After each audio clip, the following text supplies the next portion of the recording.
ఎవరికైనా సమయానికి బ్లడ్ ఇవ్వటమే కాదు, ఏ రకమైన గ్రూప్ ఇవ్వాలి అని మనకు ఖచ్చితంగా తెలిసుండాలి. మీ బ్లడ్ గ్రూప్ ఏబీ పాజిటివ్ అయితే మీరు ఎవరి నుండైనా రక్తం తీసుకోవచ్చు. కానీ కేవలం ఏబీ పాజిటివ్ వారికి మాత్రమే దానం చేయగలరు. మీ బ్లడ్ గ్రూప్ ఏబీ నెగిటివ్ అయితే మీరు అన్ని నెగిటివ్ బ్లడ్ గ్రూప్స్ అయిన ఏబీ నెగిటివ్, ఏ నెగిటివ్, బి నెగిటివ్ మరియు ఓ నెగిటివ్ వారి నుండి రక్తం తీసుకోవచ్చు. కానీ కేవలం ఏబీ పాజిటివ్ మరియు ఏబీ నెగిటివ్ వారికి మాత్రమే దానం చేయగలరు. మీ బ్లడ్ గ్రూప్ ఏ పాజిటివ్ అయితే మీరు ఏ positive, A negative, O positive మరియు ఓ నెగిటివ్ నుండి రక్తం తీసుకోవచ్చు. కానీ కేవలం ఏ పాజిటివ్ మరియు ఏబీ పాజిటివ్ వారికి మాత్రమే దానం చేయగలరు.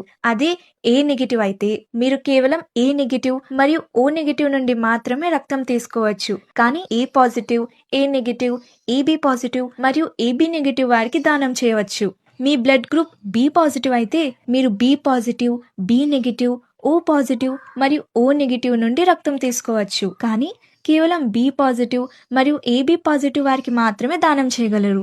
అదే బి నెగిటివ్ అయితే మీరు కేవలం బి నెగిటివ్ మరియు ఓ నెగిటివ్ నుండి రక్తం తీసుకోవచ్చు. కానీ B positive, B negative, AB positive మరియు ఏబీ నెగిటివ్ వారికి దానం చేయవచ్చు. మీ బ్లడ్ గ్రూప్ ఓ పాజిటివ్ అయితే మీరు కేవలం ఓ పాజిటివ్ మరియు ఓ నెగిటివ్ నుండి రక్తం తీసుకోవచ్చు. కానీ అన్ని పాజిటివ్ బ్లడ్ గ్రూప్స్ అయిన AB positive, O positive, B positive మరియు ఏబీ పాజిటివ్ వారికి దానం చేయవచ్చు.